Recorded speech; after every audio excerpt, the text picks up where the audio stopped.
ഇപ്പോൾ നമ്മൾ നിലമ്പൂരിലെ ഒരു ദൃശ്യത്തിലേക്കാണ് പോകുന്നത്. നിലമ്പൂരിൽ ഗോത്ര വിഭാഗങ്ങൾ അടക്കമുള്ള വോട്ടർമാരിലേക്ക് പോളിംഗ് സാമഗ്രികൾ എത്തിക്കുക വലിയ വെല്ലുവിളിയാണ്.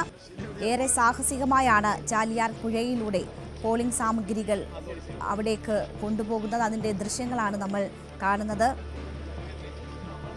ഇപ്പോൾ അവിടെ നിന്നും ബി വി അരുൺ നമുക്കൊപ്പം ചേരുന്നു. പോളിംഗ് സാമഗ്രികളുമായി ഉദ്യോഗസ്ഥർ നിൽക്കുന്നത് നമുക്ക് ദൃശ്യങ്ങളിൽ കാണാം. വളരെ സാഹസികമായി ചാലിയാറിലൂടെ യാത്ര ചെയ്ത് അവർ എത്തിയിരിക്കുന്നു അവിടെ എന്നാണ് മനസ്സിലാകുന്നത്.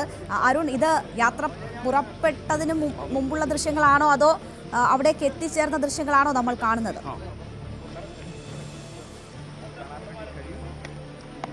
തത്സമയ ദൃശ്യങ്ങളാണ് രേണുക നമ്മൾ കാണുന്നത്. ജനാധിപത്യത്തിന്റെ ഒരു മഹത്വം, ഒരു ഭംഗി എന്നത് കൂടിയാണത്. കാരണം വോട്ടർമാർ എല്ലാവരും തുല്യരാണ്. അവർ എവിടെയുള്ളവരാണെങ്കിലും അവർക്ക് വോട്ട് ചെയ്യാനുള്ള അവകാശമുണ്ട്. ഇന്ത്യൻ ജനാധിപത്യത്തിൽ ഇന്ത്യൻ ഭരണഘടന അത് ഉറപ്പുവരുത്തുന്നു. ആ ഭരണഘടനയുടെ ഉറപ്പുവരുത്തുന്ന അവകാശം സാധാരണക്കാരായ വിഭാഗങ്ങൾ താമസിക്കുന്ന ഉന്നതികളിലേക്ക് 4 ഉന്നതികളിലെ 273 വോട്ടർമാരാണ് ഉള്ളത്. വാണിയമ്പുഴയാണെന്നാണ് ഈ സ്ഥലത്തിന്റെ പേര്. ഈ വാണിയമ്പുഴയിലെ 4 ഉന്നതികളിലുള്ള വോട്ടർമാർക്ക് ഈ വോട്ടിംഗ് സാമഗ്രികളുമായി തെരഞ്ഞെടുപ്പ് ഉദ്യോഗസ്ഥർ എത്തുന്ന കാഴ്ചയാണ് നമ്മൾ കാണുന്നത്. ഇവിടെ എത്ര എളുപ്പമല്ല എത്തിച്ചേരാൻ.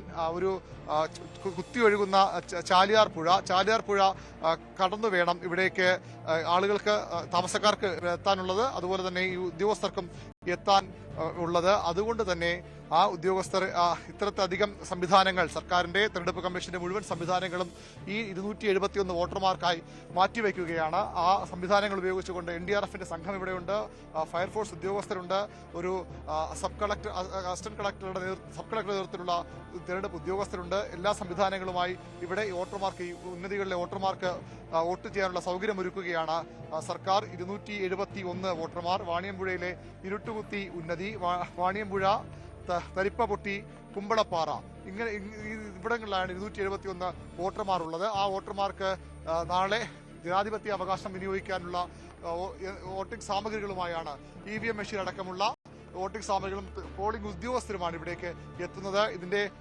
ദൃശ്യങ്ങൾ നമ്മൾ ഒരിക്കൽ കൂടി അതിലേക്ക് പോയാൽ, കുത്തി ഒലിക്കുന്ന ചാലിയാർ പുഴ, ഈ പുഴ മുറിച്ചു കടന്നാണ് ഉദ്യോഗസ്ഥർ ഇവിടെ എത്തിയത്. ഫയർഫോഴ്സിന്റെ NDRFന്റെ സംഘം ഇവിടെ നേരത്തെ തന്നെ ഈ നിലമ്പൂരിലുള്ള സംഘം ഇവിടേക്ക് എത്തിയിട്ടുണ്ട്. തെരഞ്ഞെടുപ്പ് സമയത്ത് എന്തെങ്കിലും തരത്തിലുള്ള അത്യാഹിതങ്ങൾ ഉണ്ടായാൽ അതിൽ നിന്ന് ആളുകളെ രക്ഷിക്കാൻ വേണ്ടി ഉദ്യോഗസ്ഥർ നേരത്തെ എത്തിയിരുന്നു.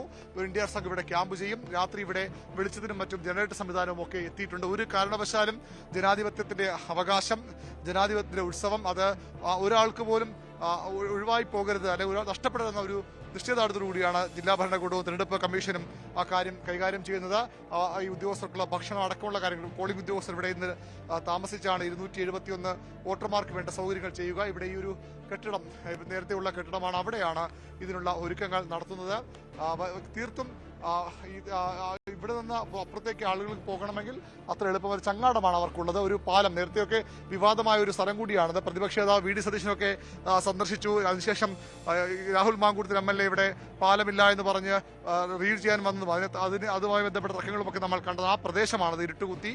ആ പ്രദേശത്തെ ആ പാലമാണ്, നിർമ്മാണം പുരോഗമിക്കുന്ന പാലമാണ് നമുക്കിപ്പോൾ കാണാൻ കഴിയുന്നത്. ആ പാലം പൂർത്തിയായെങ്കിൽ ഈ ഒരു ഒരുപക്ഷേ ഇതൊരു ഈ ഏറ്റവും അവസാന തെരഞ്ഞെടുപ്പാകാം. ഇത്തരത്തിൽ പോളിംഗ് ഉദ്യോഗസ്ഥർക്ക് പുഴ മുറിച്ചു കടന്ന് വരേണ്ട ശക്തമായ മഴയും ഈ ചാലിയാറിന്റെ കുത്തൊഴുക്കും ഉള്ളത് കൊണ്ടാണ് ഇത്തവണ ഈ ചങ്ങാടം ഉപേക്ഷിച്ച് ഈ ഫയർഫോഴ്സിന്റെ ബോട്ടുകളിൽ, സംവിധാനങ്ങളിൽ, താൽക്കാലിക സംവിധാനങ്ങളിൽ ഉദ്യോഗസ്ഥർ ഇവിടേക്ക് എത്തിയത്.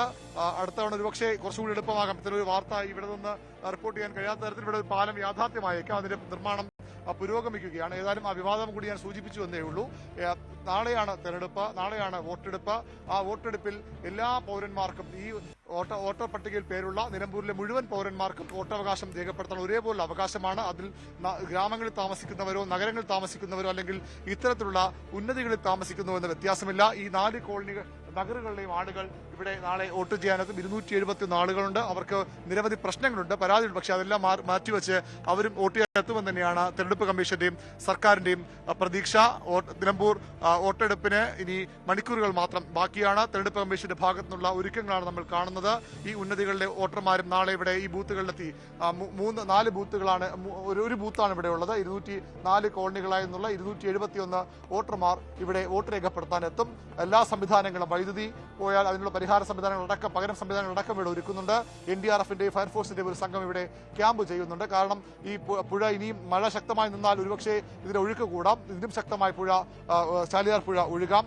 വയനാട്ടിൽ മഴ പെയ്താൽ പോലും അതിശക്തമായ വെള്ളം ഒഴുകി വരുന്ന സ്ഥലമാണ്. നമ്മൾ വയനാട് ദുരന്ത സമയം നമ്മൾ കണ്ടതാണ് ചാലിയാറും വയനാടുമായുള്ള അത്തരത്തിലുള്ള ബന്ധം. അതുകൊണ്ട് തന്നെ വയനാട് ശക്തമായ മഴ പെയ്താൽ പോലും ഇവിടെ വെള്ളം ഒഴുകും. അങ്ങനെയെങ്കിൽ തെരഞ്ഞെടുപ്പ് പ്രക്രിയ തടസ്സപ്പെടും. അതിനു മുമ്പ് തന്നെ എല്ലാ സംവിധാനങ്ങളും ഒരുക്കുകയാണ് ഇവിടെ. ഏത് പ്രതികൂല കാലാവസ്ഥയെ മറികടന്നുകൊണ്ട് ജനാധിപത്യ അവകാശം വിനിയോഗിക്കാൻ ഈ നാട്ടുകാർക്കുള്ള അവസരം കളയാതിരിക്കാനുള്ള തെരഞ്ഞെടുപ്പ് കമ്മീഷന്റെയും ജില്ലാ ഭരണകൂടത്തിന്റെയും സർക്കാരിന്റെയും ഒക്കെ കരുതലായി കൂടി നമ്മൾ ഈ ഒരു പ്രവൃത്തിയെ കാണണം. തീർച്ചയായും എന്തായാലും ഓരോ വോട്ടും ഒരു തെരഞ്ഞെടുപ്പ് പ്രക്രിയയിൽ ഓരോ വോട്ടും വളരെ പ്രധാനപ്പെട്ടതാണ്. അത് പോൾ ചെയ്യപ്പെടുന്നു എന്ന് ഉറപ്പാക്കാനുള്ള സംവിധാനങ്ങൾ ഒരുക്കുകയാണ്. നിലമ്പൂരിൽ ഗോത്ര വിഭാഗങ്ങൾ അടക്കമുള്ള വോട്ടർമാരിലേക്ക് പോളിംഗ് സാമഗ്രികൾ എത്തിക്കുന്നു. നമ്മൾ ഇപ്പോൾ കണ്ടത് വാണിയമ്പുഴയിലെ 4 ഉന്നതികളിലേക്ക് അവർക്ക് വോട്ട് രേഖപ്പെടുത്താനുള്ള സാമഗ്രികളുമായി ഉദ്യോഗസ്ഥർ എത്തുന്നതാണ്. അത് വളരെ ശ്രമകരമായ ഒരു ദൗത്യമായിരുന്നു. ചാലിയാറിലൂടെയുള്ള യാത്ര അവിടുത്തെ അത്രയും ബുദ്ധിമുട്ടുകൾ താണ്ടി ഉദ്യോഗസ്ഥർ ഇപ്പോൾ പോളിംഗ് സാമഗ്രികളുമായി അവിടെ എത്തിയിരിക്കുന്നു. 271 പേർക്കാണ് അവിടെ വോട്ട് ഉള്ളത്. ആ വോട്ടുകൾ പോൾ ചെയ്യപ്പെടുന്നു എന്ന് ഉറപ്പാക്കാനുള്ള ഉത്തരവാദിത്വം നിർവഹിക്കുകയാണ് ഉദ്യോഗസ്ഥർ അവിടെ. വിവരങ്ങൾ നൽകിയത്.